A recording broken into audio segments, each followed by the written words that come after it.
Card ಕಳೆದುಕೊಂಡಿರೋ ಮಹಿಳೆಗೆ republic Kannada ration ಕೊಡಿಸಿದೆ. ಹೊಸಪೇಟೆಯ Prashant ನಗರದ ನಿವಾಸಿಯಾಗಿರೋ ರಾಜಕುಮಾರಿ ಎನ್ನುವರ BPL card ರದ್ದಾಗಿತ್ತು. ಈ ಬಗ್ಗೆ ವರದಿ ಮಾಡ್ತಾ ಇದ್ದ ಹಾಗೇನೆ ರಿಪಬ್ಲಿಕ್ ಕನ್ನಡ ಮಹಿಳೆಯ ನಿವಾಸಕ್ಕೆ ಶಾಸಕ ಗವಿಯಪ್ಪ ಭೇಟಿ ನೀಡಿದ್ದಾರೆ. ಅಧಿಕಾರಿಗೆ ಫೋನ್ ಮಾಡಿ ಕೂಡಲೇ ರೇಷನ್ ಕೊಡಿಸಿ ಅಂತ ಸೂಚನೆ ನೀಡಿದ್ದಾರೆ. ಆಗುತ್ತೆ ಸರ್, ನಮಗೆ ಇದು ರೇಷನ್ ಕಾರ್ಡ್ ಎಲ್ಲಿ ರದ್ದಾಗಿ ನಮಗೆ ಬರದೇ ಆಗುತ್ತೋ, ನಮ್ಮ ಮೊಮ್ಮಕ್ಕಳಿಗೆ ಊಟ ಇಲ್ಲದಂಗೆ ಆಗುತ್ತೋ, ಮತ್ತು ಮುಂದಕ್ಕಿನ್ನೂ ಏನಾಗುತ್ತೋ ತೊಂದರೆ ಅಂತಂದು ನಮಗೆ ತುಂಬ ಗಾಬರಿ ಆಗಿತ್ತು. ಆದರೂ ಸರ್ಕಾರ ಬಂದು ಇವರು ಅಂಗವಿಕಲ ಲೀಡರ್ಗಳು ಅವರೆಲ್ಲ ಬಂದು ನಮಗೆ ಸಹಾಯ ಮಾಡಿ, ಮತ್ತು ಎಮ್ ಎಲ್ ಎರೂ ಮನೆಗೆ ಕರೆ ಕಳಿಸಿದ್ರು. ಎಮ್ ಎಲ್ ಎ ಸರ್ಗಳು ಬಂದು ನಮ್ಮ ಮನೆ ವಿಸಿಟ್ ಮಾಡಿದ್ದಾರೆ. ಆಮೇಲೆ ಇವರು ತಹಸೀಲ್ದಾರ್ ಆಫೀಸರ್ ಮೇಡಮ್ಗಳು ಬಂದು ಕಾರ್ ತೊಗೊಂಬಂದು ಕಾರ್ನಲ್ಲಿ ನಮ್ಮನ್ನು ಕರ್ಕೊಂಡೋಗಿ ರೇಷನ್ ಅಂಗಡಿ ಮುಚ್ಚಿತ್ತು. ಆದರೂ ಆ ರೇಷನ್ ಅಂಗಡಿ ತೆಗೆಸಿಬಿಟ್ಟು ನಮಗೆ ರೇಷನ್ ತಂದು ಕೊಟ್ಟು ಹೋಗಿದ್ದಾರೆ. ಅವ್ರಿಗೆ ತುಂಬ ಧನ್ಯವಾದಗಳು ಅಂತ ಕೇಳ್ತಾ ಇದ್ದೀನಿ. ಈಗ ಹಣ ಕೊಡ್ತಾರೆ. ವಿಕ್ರಮ್ ಗೌಡ ಎನ್ಕೌಂಟರ್ ಬಗ್ಗೆ ಆತನ ಸಹೋದರಿ ಸುಗುಣ ರಿಪಬ್ಲಿಕ್ ಕನ್ನಡ ಜೊತೆ ಮಾತನಾಡಿದ್ದಾರೆ. ವಿಕ್ರಮ್ ನಕ್ಸಲ್ ಸಂಪರ್ಕಕ್ಕೆ ಹೇಗೆ ಹೋದ ಗೊತ್ತಿಲ್ಲ ಅಂತ ಕಣ್ಣೀರು ಹಾಕಿದ್ದಾರೆ.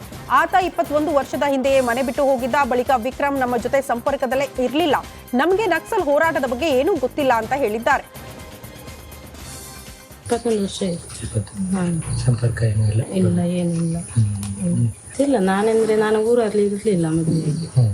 ನಾನು ಬೇರೆ ಬಾಂಬೆಯಲ್ಲಿ ಇದ್ದೆ 1 ವರ್ಷ. ನನಗೆ ಗೊತ್ತಿಲ್ಲ ಅವರು ಹೋಗುವಾಗ ಅಂತ ಗೊತ್ತಿಲ್ಲ. ಅಮ್ಮ ಮನೆಯಲ್ಲಿದ್ದರು, ಮತ್ತೆ ಸಣ್ಣ ನಮ್ಮೊಟ್ಟಿಗೆ ಇದ್ರು. ಅವರು ಮತ್ತೆ ಊರಿಗೆ ಬಂದರು. ಅವರು ಮತ್ತೆ ಅಮ್ಮ ಮನೆಯಲ್ಲಿದ್ದರು. ನಾವು ಗಂಡ ಹೆಂಡತಿ ಮಕ್ಕಳೆಲ್ಲ ಅಲ್ಲೇ ಇದ್ವಿ ಬಾಂಬೆ. ಅಮ್ಮ 8 ವರ್ಷ ಇಲ್ಲ, ನಾವು ಸಣ್ಣ ತಿರುಗಿ. ಎಷ್ಟು ಜನ ಒಟ್ಟು? ನಾವು 3 ಜನ. 4ನೇ ಕ್ಲಾಸಲ್ಲಿ ಹೋಟೆಲಲ್ಲಿ ಇದ್ರು ಸ್ವಲ್ಪ ಟೈಮ್. ಇಲ್ಲಿ ಏಪ್ರಿಲಲ್ಲಿ ಇದ್ರು. ಅದು ಹೀಗೆ ಆಗಿದೆ ಅಂತ ಗೊತ್ತಾಗಿದೆ ನಮಗೆ ಟಿವಿ ಎಲ್ಲ ನೋಡಿ. ಅದಿದ್ರೆ ಒಳ್ಳೇದಿತ್ತು, ಏನು ಮಾಡೋದು, ಹಾಗೆ ಹೋಗಿ ಇದ್ದವರು ನಾವೇನು ಮಾಡಿ. 21 ವರ್ಷ ಆಯ್ತು. ಸಂಪರ್ಕ ಇಲ್ಲ, ಏನಿಲ್ಲ. ಇಲ್ಲ, ನಾನು ಊರಲ್ಲಿ ಇರಲಿಲ್ಲ ಮದುವೆಗೆ. ನಾನು ಬೇರೆ ಬಾಂಬೆಯಲ್ಲಿ ಇದ್ದೆ 1 ವರ್ಷ. ನನಗೆ ಗೊತ್ತಿಲ್ಲ ಅವರು ಹೋಗುವಾಗ ಅಂತ ಗೊತ್ತಿಲ್ಲ. ವಿಕ್ರಮ್ ಪೊಲೀಸರಿಗೆ ಶರಣಾಗಿದ್ರೆ ಸಾಯ್ತಾ ಇರಲಿಲ್ಲ ಅಂತ ವಿಕ್ರಮ್ ಸ್ನೇಹಿತ ಬಾಬಣ್ಣ ರಿಪಬ್ಲಿಕ್ ಕನ್ನಡಕ್ಕೆ ಹೇಳಿಕೆ ನೀಡಿದ್ದಾರೆ. ವಿಕ್ರಮ್ ರೈತರನ್ನ ಒಕ್ಕಲೆಬ್ಬಿಸೋ ಹೋರಾಟದಲ್ಲಿ ಸಕ್ರಿಯನಾಗಿದ್ದ. ಶೃಂಗೇರಿಯಲ್ಲಿ ನಡೆದ ಹೋರಾಟದಲ್ಲಿ ಗಲಾಟೆ ಆಗಿತ್ತು. ಆವತ್ತಿನ ಎಸ್ಪಿ ವಿಕ್ರಮ್ ಗೌಡ ಹೆಬ್ಬೆಟ್ಟಿಗೆ ಹಾನಿ ಮಾಡಿದ್ರು. ಆ ಘಟನೆ ಬಳಿಕ ನಾನು ವಿಕ್ರಮ್ ಗೌಡನನ್ನ ನೋಡಿಲ್ಲ ಅಂತ ಹೇಳಿದ್ದಾರೆ. ಅದೇ ವಿಕ್ರಮ್ ಗೌಡ ಮತ್ತೆ ನಾವು ಜೊತೆಯಲ್ಲಿ ಕೆಲಸ ಮಾಡಿದವರು. ಅವನು ಗ್ರಾಮಾಭಿವೃದ್ಧಿ ಯೋಜನೆ ತರದಲ್ಲಿ ಇರುವಾಗೂ ಸಹ ನಾವು ತೋಟದ ಕೆಲಸ ಎಲ್ಲ ಮಾಡ್ತಿದ್ದೇವೆ. ಆಮೇಲೆ ನೀವು ಬಂದು ಬಿಟ್ಟು ಬನ್ನಿ, ನಾನು ಮತ್ತೆ ಅವ್ರು ಹೇಳುವುದಂತ ಹೋದಂಡ, ನಾವು ಬಂದು ಹೋದದ್ದನ್ನು ನೀನೇ ಪೊಲೀಸರಿಗೆ ತಿಳಿಸ್ತೇನೆ ಅಂತ ನಾನು ಹೇಳಿದ್ದೇನೆ. ಪೊಲೀಸರು ನೀವು ಬಂದು ಹೋದ ಮಾರನೇ ದಿವಸ ಪೊಲೀಸರು ಬರ್ತಾರೆ. ನಾವು ಸುಳ್ಳು ಹೇಳಲಿಕ್ಕೆ ಬರೋದಿಲ್ಲ. ಬಂದಿದ್ದಾರೆ ಅಂತ, ಅಕ್ಕಿ ಕೊಡ್ತೀರಿಗೆ ಕಾಯಿ ಕೊಟ್ಟಿದ್ರೆ ಕೇಳಿದ್ರೆ ಕೊಟ್ಟಿದ್ವಿ ಅಂತ ಹೇಳಿದ್ರು. ಬಂದಿದ್ದರೆ ಅಂತ ಹೇಳ್ತೀವಿ. ಆವಾಗ ಅವ್ರು ಹೇಳೋದು ನಾವು 4 ಮಂದಿ ಮನೆಗೆ ಬಂದಿದ್ದು, ಅಲ್ಲಿ ಯಾರು ಹೇಳಿಲ್ಲ, ನೀನೇ ಹೇಳಿದ್ದು, ಈ ಥರ ಎಲ್ಲ ಕೇಳ್ತಾರೆ. ಇಲ್ಲ, ನಾನು ಹೇಳಿಲ್ಲ ನಿರ್ದಿಷ್ಟವಾಗಿ ನೀವು ಮತ್ತೆ ಇಂಥ ಜಾಗಲಿ ಬರ್ತೀನಿ, ಇಂಥ ಜಾಗಲಿ ಹೋಗ್ತೇನೆ ಅನ್ನೋ ವಿಷಯ ನಾನು ಪೊಲೀಸರಿಗೆ ಹೇಳಿ ಹೋಗಿಲ್ಲ. ಬಂದಿದ್ದೇನೆ ಅಂತ ಹೇಳ್ತೇನೆ. ಇಲ್ಲದಿದ್ದರೆ ಇವ್ರದ್ದು ಇದು ತೊಂದರೆ ಆಗ್ತದಲ್ಲ ಅಂತ ಇಷ್ಟು ಹೇಳಿದ್ದೇನೆ ಅಂತ ಅವ್ರ ಹತ್ರ ಹೇಳಿದ್ದೇನೆ. ಮತ್ತೆ ನಾನು ಹೇಳಿದ್ದೇನೆ, ನಮ್ಮ ಹುಡುಗ ಒಳ್ಳೆ ಹುಡುಗ ಶರಣನಂತ ಹೇಳಿ. ಉಡುಪಿಯಲ್ಲಿ ನಕ್ಸಲ್ ವಿಕ್ರಮ್ ಗೌಡ ಎನ್ಕೌಂಟರ್ ಆಗ್ತಾ ಇದ್ದಂತೆ ಚಿಕ್ಕಮಗಳೂರಿನ ಪಶ್ಚಿಮ ಘಟ್ಟದಲ್ಲಿ ಪೊಲೀಸರು ಹೈ ಅಲರ್ಟ್ ಆಗಿದ್ದಾರೆ. ನಾಪತ್ತೆಯಾಗಿರುವ 3 ರಿಂದ 4 ಮಂದಿ ನಕ್ಸಲರಿಗಾಗಿ ಹುಡುಕಾಡುತ್ತಿದ್ದಾರೆ. ಗಡಿಗಳಲ್ಲಿ ಚೆಕ್ ಪೋಸ್ಟ್ಗಳಲ್ಲಿ ಪೊಲೀಸರು ಕಟ್ಟೆಚ್ಚರ ವಹಿಸಿದ್ದಾರೆ. ಕೆಲವೆಡೆ ಸಾರ್ವಜನಿಕರ ಓಡಾಟಕ್ಕೂ ನಿರ್ಬಂಧ ಹೇರಲಾಗಿದೆ. ಬುಲೆಟ್ ಪ್ರೂಫ್ ಜಾಕೆಟ್, ಬಂದೂಕು ಸಹಿತ ಭದ್ರತೆ ನೀಡಲಾಗಿದೆ.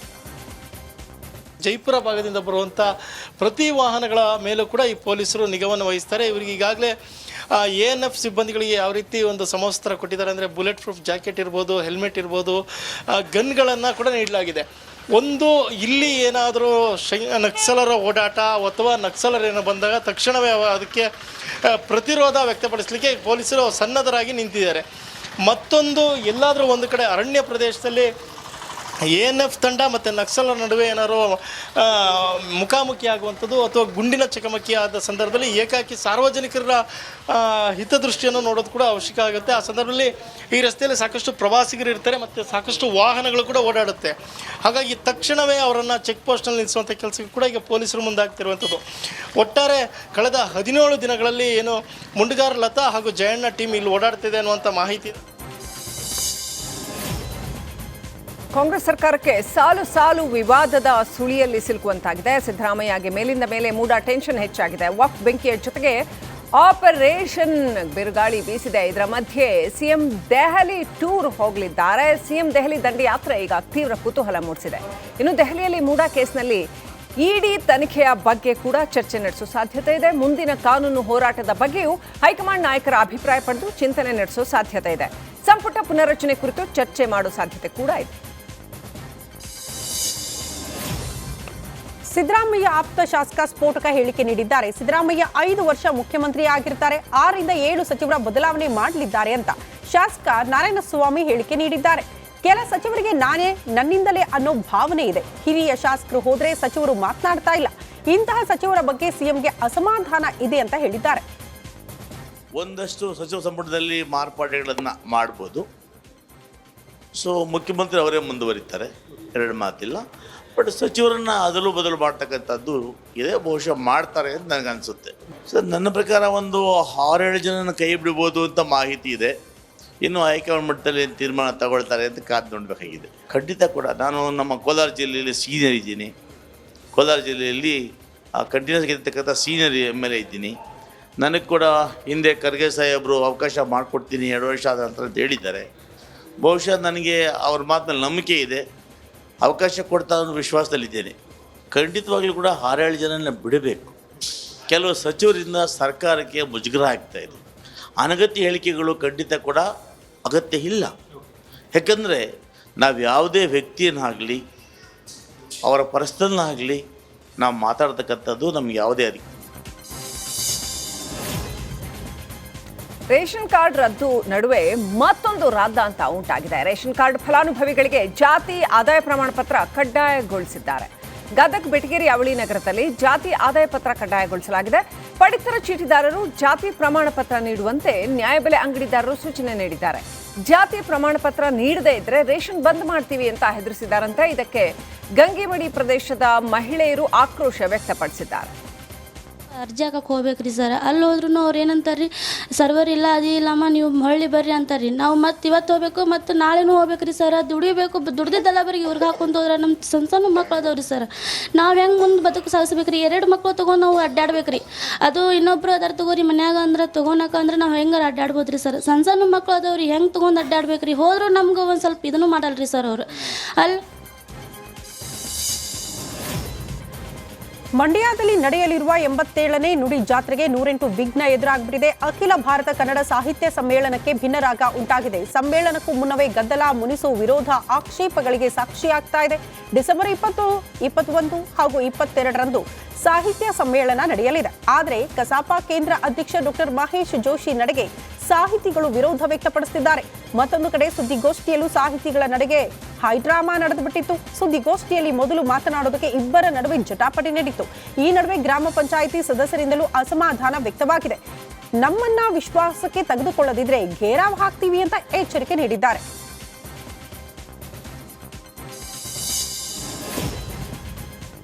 ರಾಯಚೂರಿನಲ್ಲಿ ಮಧ್ಯರಾತ್ರಿ ಜೆಸಿಬಿಗಳು ಘರ್ಷಣೆ ಮಾಡಿವೆ. ಅಕ್ರಮವಾಗಿ ಸಿಎ ಸೈಟ್ನಲ್ಲಿ ನಿರ್ಮಿಸಿದ್ದ ಶಿವ ಮತ್ತು ಗಣೇಶನ ದೇಗುಲ ತೆರವು ಮಾಡಲಾಗಿದೆ.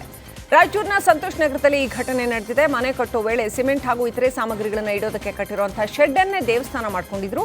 2022ರಲ್ಲಿ ಈ ಜಾಗ ಪ್ರೌಢಶಾಲೆ ಕಟ್ಟಡಕ್ಕೆ ಮಂಜೂರಾಗಿತ್ತು. ಆದರೆ ಬಡಾವಣೆಯ ಜನ ಶಾಲಾ ಕಟ್ಟಡ ನಿರ್ಮಾಣಕ್ಕೆ ವಿರೋಧ ವ್ಯಕ್ತಪಡಿಸಿದ್ರು.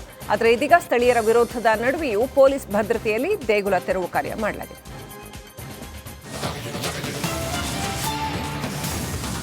ಲೋಕಾಯುಕ್ತ ವಿಚಾರಣೆಗೆ ಹಾಜರಾಗಿದ್ದಾರೆ ಪಾಲಯ್ಯ ಅನ್ನೋದರ ಡೀಟೇಲ್ ಸದ್ಯ ಸಿಗ್ತಾ ಇದೆ. ಮೈಸೂರಿನ ಅಪರ ಜಿಲ್ಲಾಧಿಕಾರಿಯಾಗಿದ್ದಾರೆ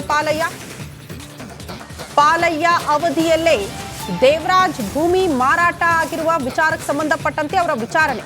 ಸಿಎಂ ಬಾಮೈದರಿಗೆ ಭೂಮಿ ಮಾರಿದ್ರು ದೇವರಾಜ್.